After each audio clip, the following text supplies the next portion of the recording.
Liz Williamson is walking down the hall when she is stopped by a teacher and is informed that her leggings are not appropriate, so she is sent to the office with a dress code violation. As Lils is waiting on the principal, she can't but wonder why she's getting in trouble. She has no skin showing.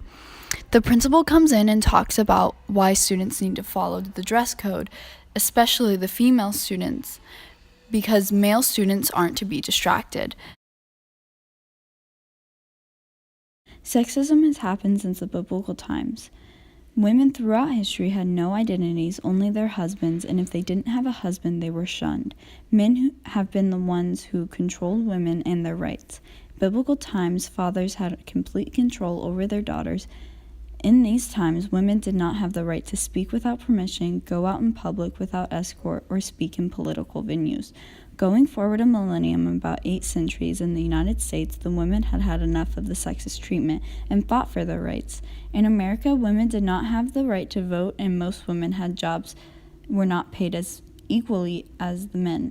It was a societal norm to wear long dresses, corsets, and pieces of clothing that covered up the majority of their bodies. Some women were even forced to wear this type of clothing. At the time, it was a sort of dress code for the women in American society. The dress code comes from Old English private schools and came into play in America during the 1960s, where the economy was at a high point and a lot of fashion designers and shops were becoming popular. People really became conscious of their fashion during this time and because of the availability of varying styles and clothing.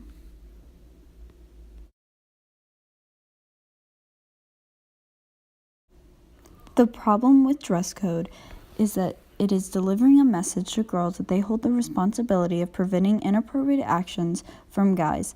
Girls are being pulled out of classes for what teachers could consider inappropriate clothing because it could cause distractions for male students, when in reality, the female students are being interrupted during class to go change into oversized clothing that the principal has just to be made fun of later.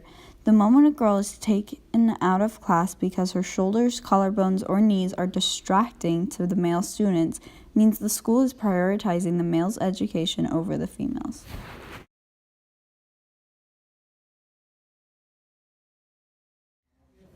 Okay, so something I've noticed about dress code in public schools, this is a very, we're very blessed to go to this school where it's not misogynistic. But if you go anywhere else, you can tell that there's very few, rules for men and very lots for women. Like, they're not allowed to show their collarbones or in any part of their legs, while boys are allowed to wear shorts. Whenever I went to Slocum, one of the rules was that girls couldn't wear shorts at all and boys could.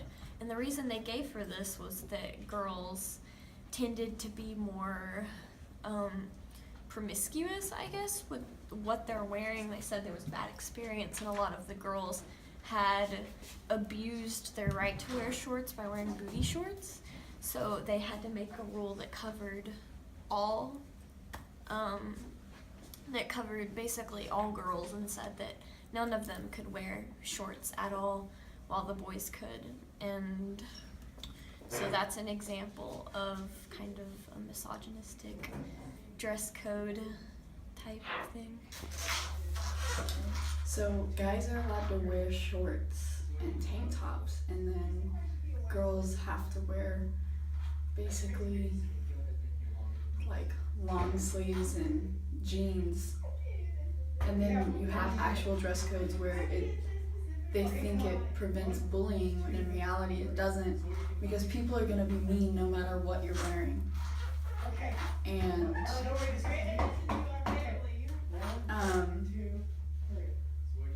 so when it was at the beginning of the school year in 8th grade, and I was wearing shorts, but because they changed the dress code where we were allowed to wear shorts, but apparently they didn't notify the teachers that it was changed, and it was 90 degrees outside, and they made me change into jeans because it was going to be a distraction to the other male students, which they prioritized the male student's education over mine, and that's definitely a misogynistic idea that We have one more minute because it's slow. 1, 2. shouldn't exist in our schools.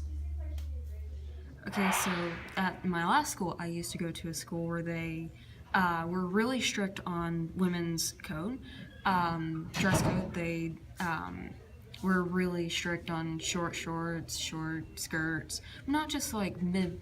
They didn't have like mid-length. They were against mid-length shorts and skirts. They had to be below your knees. So a lot of people didn't like that. We also couldn't wear sleeves that were above right here, and they were really strict on this, and they weren't as strict as they were on men as they were on us.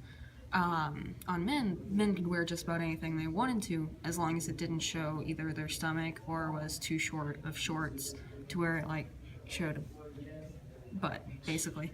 But that was the basics of the last school that I went to.